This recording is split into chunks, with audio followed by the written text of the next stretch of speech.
We gotta make somewhat of a difference here in 2020, considering This may be her last year on Earth. people of Earth. Give me some of your energy! What's up? It's your boy, TheMentok, and today I can't hear myself think, bro. Alright, we good now? People of Earth, welcome. I'm working on several other normal videos at the moment. I think I decided to do just a pretty easy playthrough. If you guys aren't familiar with Kind Words is a game on Steam where I can respond to anonymous letters with some beautiful, thought out responses to make everyone happy. I'll teach you to be happy. I'll teach your grandmother to suck eggs. Because I think we need positivity in the world right now, you know what I'm saying? If you're here for my usual shenanigans, just wait a little bit longer. Those videos are definitely coming. Alright, I'm gonna do a little less explanation this time around. I have a character limit, but you know what? It's never stopped me before, right? I'm bored, like on a deep level. I'm at a point where I'm considering drugs, just to experience new things. I just need to survive till November, but till then I don't have a lot of money. And there ain't a lot of people. I just have work and irregular internet access. Alright, so we're gonna go ahead and see if we can give this person A little bit of encouragement for their boredom. Greetings, A. I totally get the feeling of boredom since quarantine started, and I know a lot of you feel the same way too. This may not solve your problem, but I think trying to find social groups online via Discord or Facebook, I kind of hate suggesting Facebook, but it's something if they're into it. So finding social groups online via Discord or Facebook is one way to meet some people to get you engaged and keep your mind off of resorting to drugs to experience new feelings. Any hobbies or topics you like discussing? I'm positive there are like-minded groups in those online settings to keep you entertained. All the best. TheMentok. And we're gonna go ahead and sticker that bitch and send it out. I know a lot of you may be experiencing similar feelings because this may be a new thing for you. Being in the lockdown since recent events, I know stuff is starting to open up again. But I think that we're still at risk to a certain degree, and there may be more lockdowns in the future, you never know. I think what has helped me throughout all of this is keeping my mind focused on my hobbies, my work, my channel, and actually engaging with people online that can keep me interested, whether it's talking about video games or just what's going on in life. And there's a Discord for everything now. There's a Facebook group for everything. So I think it's a good way to kind of get involved with people that you don't really know. And I know there's a lot of anxiety behind talking to strangers and things like that. But if you guys are ever bored, I would say try that avenue. You know, don't keep yourself locked up too long and by yourself, if that's the case. So re-stickered that bitch, and now we're gonna send it out. And we've made the world a better place. God damn it, that's what we do around here on this channel.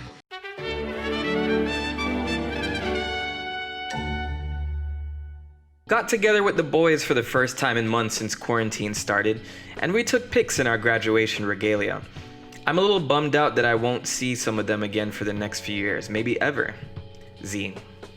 This is an interesting one because I haven't experienced this for quite some time, but high school graduations does feel like a time to say goodbye. I know a lot of my viewers are also in high school, and some of you may be graduating. So, two things I want to say: congratulations, and pay special attention to this letter. Greetings, Z. Graduations can be bittersweet for this reason. It gets a little harder to keep in contact with others when you all may be taking different paths in life. Now's the time to express how important your friends are to you and emphasize keeping in touch so you don't drift apart. On the other hand, in the coming years, even more people are going to enter your life as well, and I think that's also worth looking forward to. All the best, TheMentok. And we're going to put a sticker on that bitch. And kapow! Send! Boom! Another life saved. I think that's important advice, and even if you're not graduating from high school, the reality of life is that people come and go. And there may be people that you lose, friends, relationships. But the important thing to look at it is to live in the now and always be honest with other people. Express how much they mean to you. I would say, if you haven't done that for people who are important to you, whether it be family, friends, girlfriend, boyfriend, etc., I think it's very important to be honest and express the significance of those people in your life. Because it's short. That's my advice there. And hopefully Z gets to keep in touch with the boys moving on. Put the kids to bed and get ready to get down. Get down! I got out of a toxic relationship recently, but in order to avoid conflict, I blocked a lot of friends on social media and Discord because they were close friends with that ex. Now I'm having doubts whether or not I made the right choice. This is a good letter. You know, the thing about this is you can only send out letters. You never know if this person's issue is ever solved. But hey, we gotta make somewhat of a difference here in 2020, considering This may be our last year on Earth. Alright, here goes. Toxic relationships can leave really large emotional scars, and it's important to do what you need to recover. Though blocking a lot of mutual friends may seem drastic, set the boundaries you feel are best for you. Take your time to heal, and if you'd like, be honest and discuss it with the mutual friends you want to unblock. This may be one way to alleviate those doubts.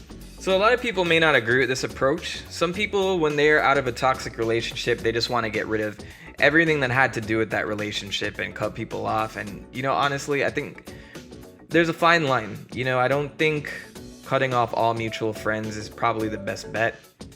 But if that person has to do it to heal and to start mending a new feeling for themselves outside of this toxic relationship, I think they're perfectly entitled to do that. You have to remember, at the end of the day, you have to set the boundaries for yourself to live a happy life. Don't let anyone ever pressure you to do otherwise. So let's slap a sticker on that.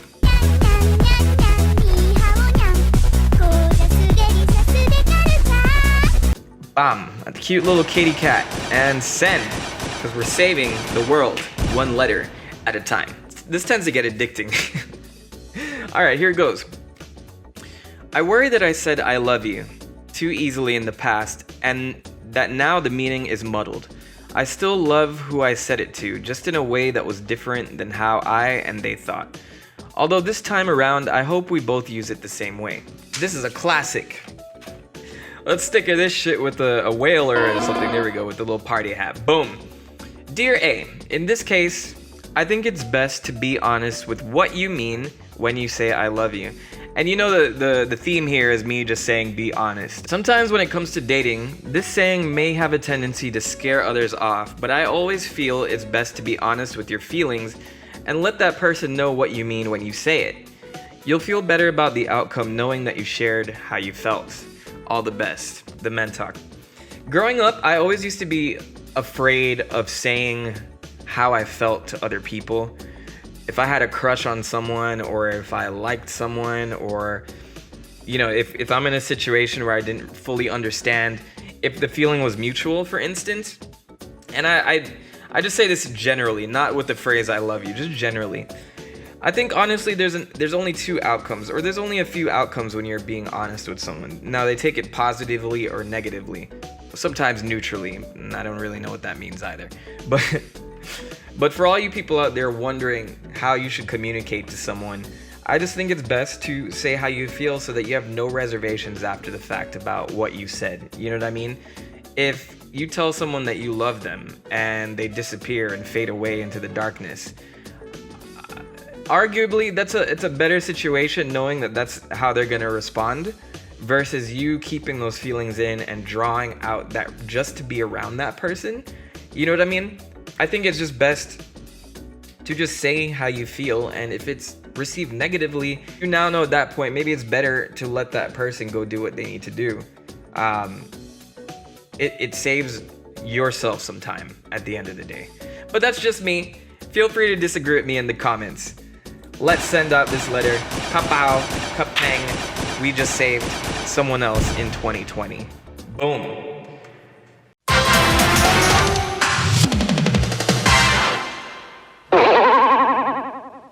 Last letter, let's see if I can actually address this. Just watched the gameplay of Left on Red, which is a game on Steam, and I'm pretty much about to cry. Most of the conversations with girls are so dry, even though I try my hardest to keep the convo going. Wow. Hello? What's up? Sorry about that. I had a phone call. I'm not sure what Left on Red is. Let me Google that real quickly so I have a bit more context here. Left on Red is a choice-driven narrative platformer about the harsh realities of modern age communication. You play as a college freshman texting your crush over a long period of time. You must carefully choose dialogue choices to keep the conversation interesting as you do your best to not get left on red. Good luck. Okay, so this is a single player game. Oh man, you know I've been through this too many times before, right?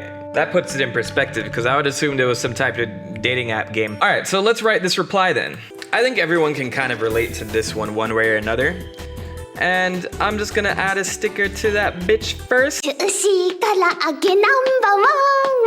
Put a little foxy fox on it, the cute little kitty, let's call it Cat the kitty. Unfortunately, this happens a lot with human interaction. You have to try not to get discouraged with individual conversations, as there could be multiple reasons why the conversation is dry. Just keep up a positive light, and if things don't improve, that's okay. A girl who is always dry to you doesn't sound promising for an actual relationship. There will be many who will think you are worth their time. All the best, TheMentok. One thing we all need to understand, in this world, there are people who will put you in certain areas where they're not interested, or they see you only as a friend, or your relationship material, or you're just someone who's around, I don't know. If you're more honest and say, hey, this is how I see you, you're gonna get an immediate response and figure out how to conduct that route sooner or later. So I that's why I'm emphasizing in this. Just keep up that positive attitude. There are people who have bad days all the time, and maybe a conversation with that person, they're having a really shitty day. You can probably make it better for that person by just being, you know, a little bit humorous, or just listen to what they have to say, even if it's dry. But if it's someone who's always dry to you and they're not really receiving what you're saying, then you know, you don't really want to be in a relationship with a person like that anyway. D, if you ever watch this, keep your head up. There will be a day, there will be a time, someone will come around that will think you're worth their time. Saving the world, one letter at a time. It's TheMentok, baby. Hey. Yeah. It's your boy Mentok, we time traveling. We sending letters, I ain't no straddling on this horse that we call life, cause I'm freestyling on the low 5 beat like life. It goes around. This one's a really difficult one, but an easy one at the same time. I will cover this and call it a day. How do you know when you're in love? Oh boy, this one's gonna be spicy. Everybody's gonna be like, huh? What does TheMentok know about love? We would have seen some girl hanging around your apartment by now if you actually gave a shit about that. Enough about me. It's all about C, right? How do you know when you're in love? So dear C, this may come in many different flavors. Do you always want to be around this person? Do you see yourself doing everything with this person? Do they make you smile without doing anything special? Do you think about them when they're not around? Do you think of a future with them? If you're dating this person and think about these things, I had a typo, I had to fix that. If you're dating this person and think about these things often, I'd say those are early signs of love. And this may differ from person to person, but I think this is a general rubric to go with for people wondering if they're in love or not. We tend to scare each other off with the L word with certain people.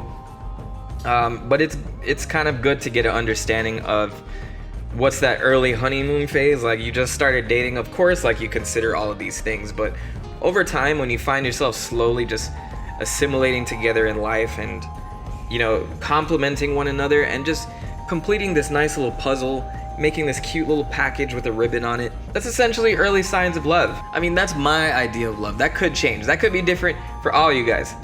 You guys can leave a comment if this is something that you disagree with or agree with. Either one, I'll take it. Alright, let's put a little soldier on that dude and send it out. See? I wish you all the best. Good luck with that love. That, my children, is kind words. If you want me to do more of this stuff, please leave a like or a comment below. I've done this once before, but now that I have a broader audience, I feel this is kind of necessary in the world right now. We're experiencing a lot of random stuff going on, like random negative things. So if I can just put a video out there that will kind of broaden people's horizons to how they can help others. It doesn't always have to be donations or fundraising or things like that. You can help someone's day just by downloading this game and responding to a letter. I think we all need it one way or another. Like, the world is in a weird place, and you know, guys, that's what want to spread that kind of message in these videos. If I can do it, all of you can do it too. You know, you don't have to be as eloquent as I do. I'm just doing this to make sure that it looks good on the video. But if you have something that's less formal and you want to send it out and you want to talk to these people, or if you just even want to leave your own letter, check out Kind Words. It's available on Steam. Very cheap game. I'll leave a link in the description to it below. As always, my children, thank you for watching. I appreciate your viewership. I'm TheMentok. Be safe. The Prophet has spoken.